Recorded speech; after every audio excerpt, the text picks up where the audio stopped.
It's only one summer away.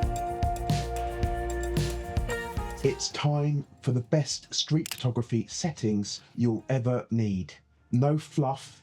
Well, there's always going to be a little bit of fluff with me, isn't there? No over complication. Let's break it down in record time. And if you stick around to the end, I'm giving away a free goodie when you sign up for my brand new newsletter that's going to get you up and running on the streets in no time. Let's get into it.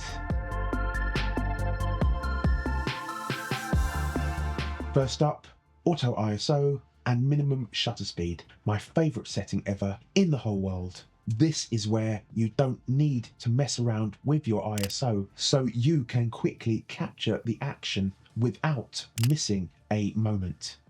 Depending upon the weather conditions, go with either 100 to 3200 ISO if you're going from bright to overcast, or even indoor conditions, or 100 to 800 on a bright sunny day. I always go with a minimum shutter speed of 1/50th of a second. I like to see a little bit of blur in my subjects. But if you want to freeze your action even sharper than me, then go for a faster minimum shutter speed. Just remember to use exposure compensation if you think that the highlights look a bit crispy. Once you start using auto ISO with minimum shutter speed, you'll never have to worry about ISO again.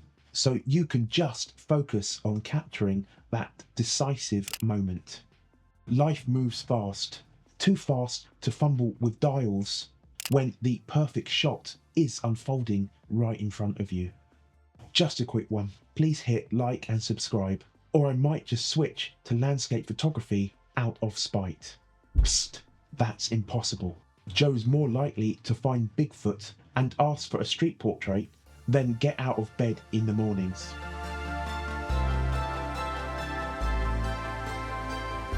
Aperture, I generally stick with f4 to f8.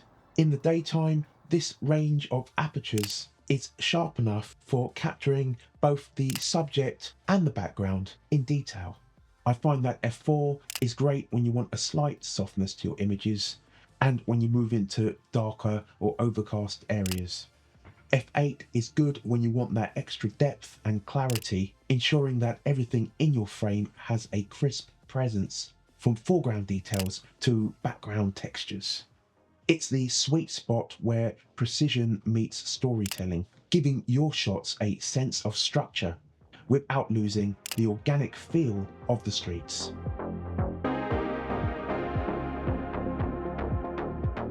When it comes to the shooting mode, I always stick with aperture priority because for me, it's quicker than manual mode.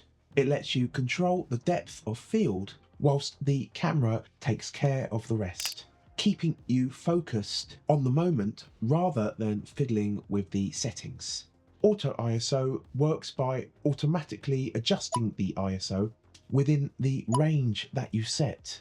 In this case, it was 100 to 3200, whilst you also get to pick a minimum shutter speed, which also gets auto adjusted for the correct exposure.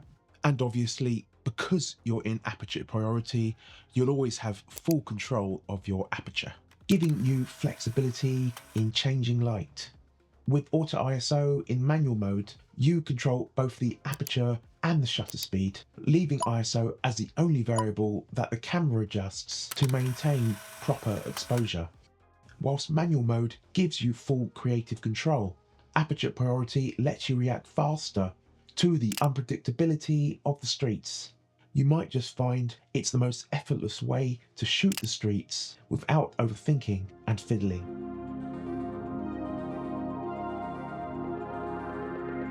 Focus, this one's personal preference really. On my Ricoh cameras, I rely on auto area autofocus in the center mode. There are many street photographers who prefer manual focus or even snap focus on my cameras, which allows you to preset a focus distance and capture shots instantly without relying on autofocus. Whatever brand you're working with, research and test out all the modes and see which one works best for you. Set it, forget it, and focus on the action, not your settings, because in street photography, the moment won't wait for you to fiddle with dials, but it will reward you if you are ready to embrace the chaos.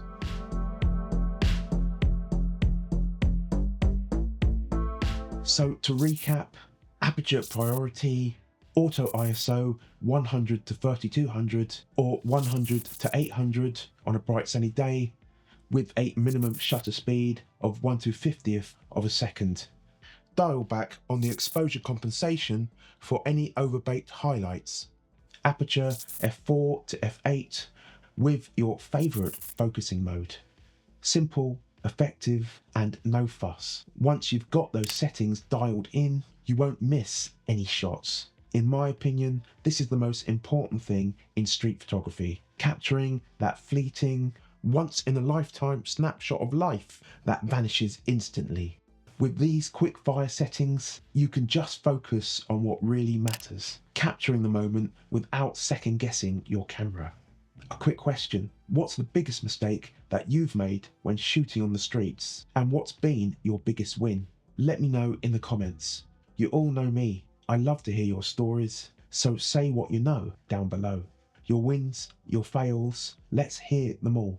Before I go, if you want an easy to follow cheat sheet with all of the settings that I've talked about today, sign up for my brand new newsletter and hit the link in the description down below. However, if you want to master night street photography settings in just 5 minutes, then check out this video here. And until we meet again, go forth and create.